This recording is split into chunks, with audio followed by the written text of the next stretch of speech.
जंगल से खास खुशबूदार लकड़ियां लाई जाती हैं। इन लकड़ियों के छोटे टुकड़े करके उन्हें बहते हुए साफ पानी में अच्छी तरह धुया जाता है ताकि मिट्टी साफ हो जाए और फिर उन्हें धूप में सुखाया जाता है।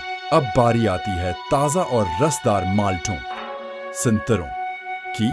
यहाँ से काम बहुत ध्यान से शुरू होता है। सबसे पहले इन माल्टों को पानी में अच्छी तरह धुया जाता है, फिर उनके छलके बहुत सफाई से उतारे जाते हैं। लेकिन कहानी यहाँ खत्म नहीं होती। छलके उतारने के बाद माल्टे के अंदर का गोदा और जौस अलग किया जाता है, क्योंकि अगरबत्ती के इस खास नुस्खे में माल्टे का अरक और उसकी हर चीज इस्तेमाल होती है।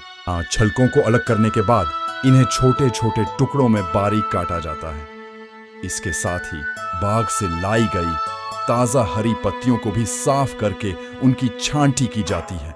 अब इन कटे हुए छलकों, पत्तियों और धोई हुई लकड़ियों को तेज धूप में कई दिनों के लिए सिखाया जाता है, जब तक कि यह बिल्कुल खशक और कड़क ना हो जाएं। जब तमाम चीजें पूरी तरह सूख जाती हैं तो शुरू होती है रवायती पसाई। इन सोखी हुई हरी पत्तियों को एक बड़ी लकड़ी की ओखली में डालकर हाथों से कोटा जाता है। उसके बाद इन्हें पत्थर की रवायती चुकी में डाला जाता है, जहां हाथ से चुकी चलाकर इसका एक बारीक, मुलायम और खूबसूरत हरा पाउडर तैयार किया जाता है।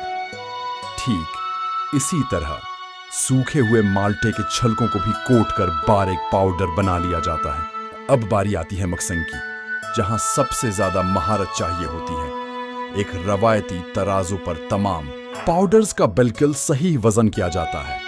हरी पत्तियों का पाउडर, माल्टे के छलकों का पाउडर और खुशबूदार लकड़ियों का बुरादा एक बड़े बर्तन में नाप कर डाला जाता है। इन तमाम इस खशक मकसचर में अब अबला हुआ कुदरती पानी और माल्टे का तैयार करदा अरक आस्ता आस्ता शामिल किया जाता है। अब उसे हाथों की ताकत से गूंदना शुरू किया जाता है। इसे इतनी देर तक और इतनी अच्छी तरह गूंदा जाता है जब तक कि ये एक नरम, चमकदार और मजबूत डाग या आटे की शक्ल अख्तियार न कर ले। ये मरहला अगरबत्ती की मजबूती के लिए सबसे अहम है। अब इस तैयार आटे को एक रवायती लकड़ी की प्रीस मशीन सांचे के अंदर डाला जाता है। जब कारीगर ऊपर से लकड़ी के हैंडल से दबाव डालता है तो नीचे बारीक सुराखों से नॉडल्स जैसी पतली, लंबी और बिल्कुल यकसा अगरबत्तियां बाहर निकलने लगती हैं।